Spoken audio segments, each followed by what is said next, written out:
নমস্কার বন্ধুরা, চন্দনা কুকিং স্টাইলে সবাইকে স্বাগত। আজ আমরা তৈরি করতে চলেছি সয়াবিনের একটি খুবই সুস্বাদু ও স্বাস্থ্যকর রেসিপি। সয়াবিন একবার এইভাবে রান্না করে খেয়ে দেখুন, খুবই সুস্বাদু হবে খেতে। এই রান্নাটার জন্য আমি এখানে গ্যাসের উপরে কড়াই বসিয়ে তার মধ্যে কিছুটা জল দিয়ে দিলাম। এবার এই জলের মধ্যে দিয়ে দিচ্ছি সয়াবিন। এখন এই গরম জলের মধ্যে সয়াবিনটা একটু সময় ফুটিয়ে নেব, এতে করে সয়াবিনটা খুব তাড়াতাড়ি নরম হয়ে যাবে।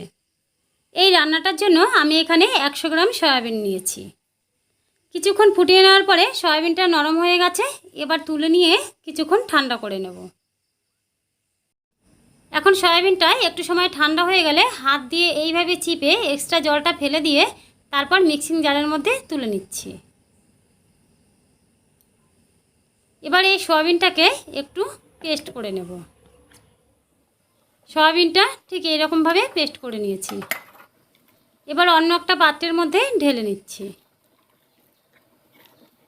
এবার এর মধ্যে দিয়ে দিচ্ছি হাফ চামচ আদা বাটা, হাফ চামচ রসুন বাটা, 2টো কাঁচা লঙ্কা কুচি আর একটা বড় সাইজের পেঁয়াজ কুচি।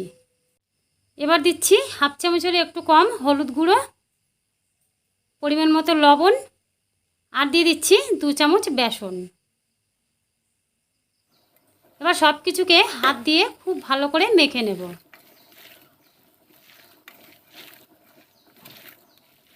আমি এখানে ঝালের জন্য আরও সামান্য একটু লঙ্কার গুঁড়ো দিয়ে দিলাম। এবার সব কিছু ভালো করে মেখে নেওয়া হয়ে গেছে। এবার হাতে করে এইভাবে একটু একটু করে নিয়ে বড়ার শেপ দিয়ে নিচ্ছি। এদিকে গ্যাসের উপরে কড়াই বসিয়ে দিয়ে তার মধ্যে দিয়ে দিলাম 4 টেবিল চামচ সরষের তেল। তেলটা গরম হয়ে গেলে এইভাবে বড়াগুলো একটা একটা করে ছেড়ে দিচ্ছি।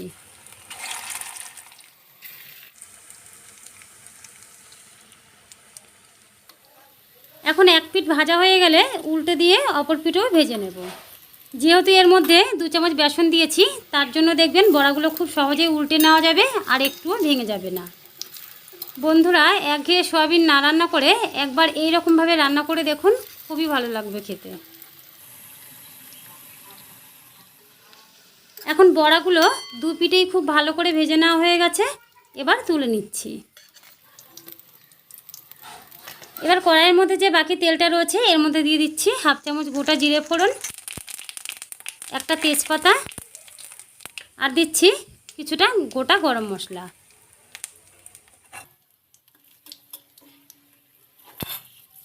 ফোড়নটা একটু ভেজে নিয়ে এবার এর মধ্যে দিয়ে দিচ্ছি কুচিয়ে রাখা পেঁয়াজ।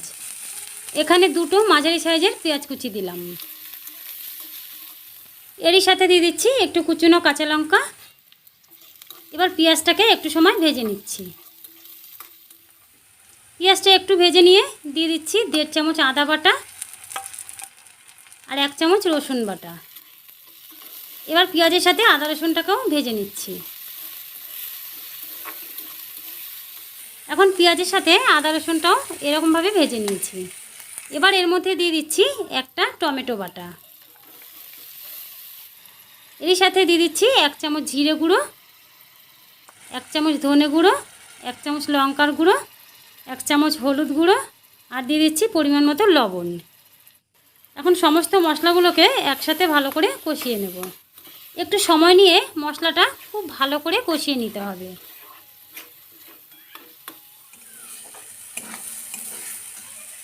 মশলাটা খুব ভালো করে কষিয়ে নেওয়া হয়ে গেছে আর দেখুন মশলা থেকে তেল ছেড়ে দিয়েছে। এবার এর মধ্যে দিয়ে দিচ্ছি সেদ্ধ করে রাখা আলু। আমি এখানে একটা বড় সাইজের আলুকে ছোট টুকরো করে সেদ্ধ করে নিয়েছিলাম। এবার সেদ্ধ আলুটা দিয়ে মশলার সাথে আরও কিছুক্ষণ এইভাবে কষিয়ে নেব। কিছু সময় কষিয়ে নেওয়ার পরে এখন সামান্য একটু জল দিয়ে মশলাটা আবারও ভালো করে আলুর সাথে কষিয়ে নেব। এইভাবে একটু জল দিয়ে বারবার কষিয়ে নিলে রান্নার স্বাদটা বেশি ভালো হবে। এখন আলুর সাথে মশলাটা খুবই ভালো করে কষিয়ে নেওয়া হয়ে গেছে। এবার এর মধ্যে দিয়ে দিচ্ছি জল। আমি এখানে 2 কাপ পরিমাণ জল দিয়ে দিয়েছি।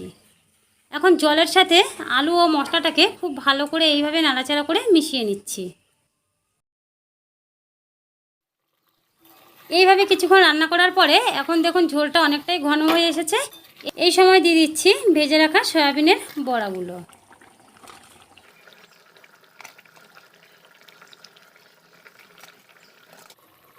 ঝোলের মধ্যে বড়াগুলো দেওয়ার পরে 2 থেকে 3 মিনিট মতো রান্না করে নেব। তারপরে দিয়ে দিচ্ছি সামান্য একটু গরম মশলা। সব শেষে গরম মশলাটা দিয়ে আবার একবার ভালো করে মিশিয়ে নিচ্ছি। আর এখন আমাদের সয়াবিনের এই নতুন রেসিপি একেবারেই তৈরি হয়ে গেছে। বন্ধুরা, আজকের এই দারুণ টেস্টি লোভনীয় রান্নাটা যদি ভালো লেগে থাকে প্লিজ একটি লাইক করবেন আর চ্যানেলটি সাবস্ক্রাইব করে পাশে থাকবেন। আবারও দেখা হচ্ছে নতুন রেসিপির সাথে। সবাই ভালো থাকবেন। ধন্যবাদ।